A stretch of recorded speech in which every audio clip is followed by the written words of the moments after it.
మాదక ద్రవ్య దుర్వినియోగం మరియు అక్రమ రవాణా దినోత్సవాన్ని పురస్కరించుకొని నంద్యాలలో విస్తృత అవగాహన కార్యక్రమాలు నిర్వహించారు.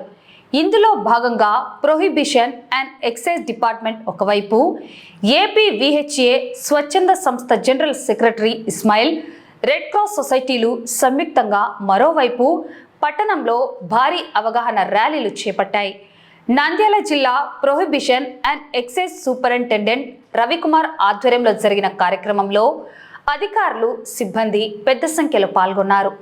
ఈ సందర్భంగా ఎస్పీ రవికుమార్ మాట్లాడుతూ, మత్తు పదార్థాల వల్ల దేశానికి, సమాజానికి, ముఖ్యంగా నేటి యువతకు కలిగే ప్రాణాంతక నష్టాలను వివరించారు.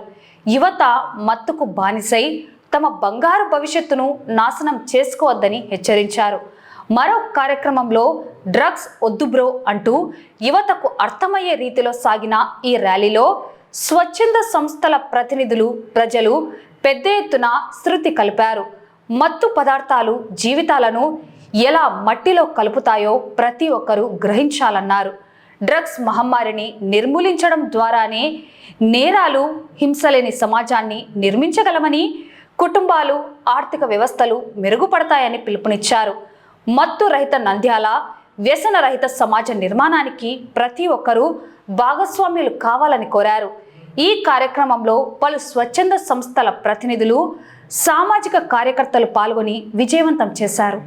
నా పేరు రవికుమార్, నేను ఎక్సైజ్ సూపరింటెండెంట్ నంద్యాల జిల్లా. ఈ రోజు మనం నంద్యాలలో మాదక ద్రవ్య వ్యతిరేక మరియు అక్రమ రవాణా వ్యతిరేక దినోత్సవంగా జరుపుకోవటం జరుగుతుంది. ఇది 1987లో ఇంటర్నేషనల్ చార్టర్ ద్వారా ఈ రోజు జరుపుకోవాలని చెప్పి ఇంటర్నేషనల్ పరంగా నిర్ణయించేటటువంటిది జరిగింది. దాంట్లో భాగంగా చేయటం జరుగుతుంది. మన యొక్క భారతదేశం నుంచి నిషా అనేటటువంటి మాదక ద్రవ్యాలు అనేటటువంటిది ముక్తురహితంగా భారత్ ని తీసుకురావాలనేటటువంటి ఒక దృఢ సంకల్పంతో మన ఆంధ్రప్రదేశ్ నుంచి మాదక ద్రవ్య రహితంగా తీర్చిదిద్దాలని, గంజాయి రహితంగా తీర్చిదిద్దాలనే దృఢ సంకల్పంతో ఈ రోజు ఈ యొక్క ర్యాలీని మరియు ఈ యొక్క ప్రతిజ్ఞని తీసుకోవటం జరిగింది.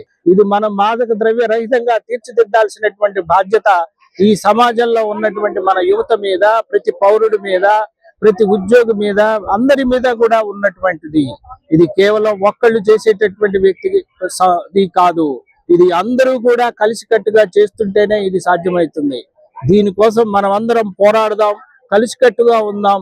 ఎవరైనా గనక ఈ విధంగా మాదక ద్రవ్యాలు తీసుకున్నటువంటి వాళ్ళు గనక ఉన్నట్టయితే వాళ్ళకి మాదక ద్రవ్య రహితంగా తీర్చిదిద్దడానికి రీహాబిలిటేషన్ సెంటర్లు కూడా ఏర్పాటు చేయటం జరిగింది.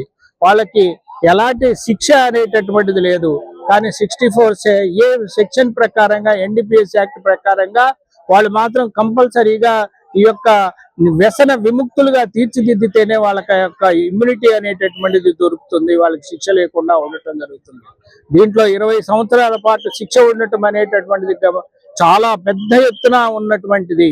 అందువల్ల ఎవరు కూడా తీసుకోకుండా ఉండాలని చెప్పి నా దేశ యువతని మరియు పౌరుల్ని అందరినీ కూడా నేను ప్రార్థిస్తున్నాను. నా పేరు షేక్ ఇస్మాయిల్ అండి.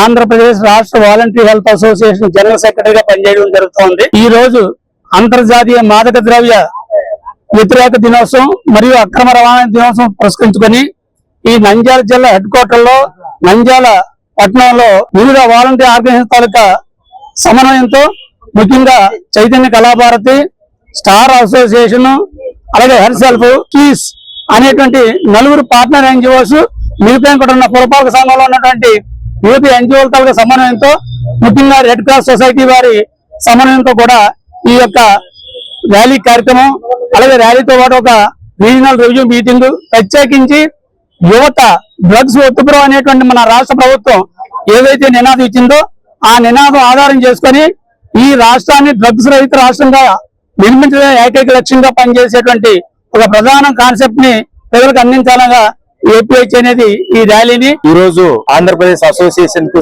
సంబంధించినటువంటి సెక్రటరీ ఇస్మాయిల్ గారు మరియు కళాభారతి భాస్కర్ గారి మరియు ఇక్కడ ఇతర స్వచ్ఛంద సేవా సంస్థల ఆధ్వర్యంలో ఇంటర్నేషనల్ మన డ్రగ్స్ కు సంబంధించిన వ్యతిరేక దినోత్సవాన్ని మమ్మల్ని కూడా ఆహ్వానించడం చాలా సంతోషం. ఇటువంటి కార్యక్రమాలు ఈ స్వచ్ఛంద సేవా సంస్థలు ప్రభుత్వంతో సమాంతరంగా చేయడం చాలా సమాజానికి ఉపయోగకరం. ముఖ్యంగా ప్రభుత్వానికి మా విన్నపం ఏమంటే ఈ రోజు డ్రగ్స్ కు గాని మారక ద్రవ్యాలకు వ్యతిరేకంగా ఎవరన్నా పోరాడితే వారికి ముఖ్యంగా ప్రభుత్వం రక్షణ కల్పించాలని చెప్పేసి ఈ సందర్భంగా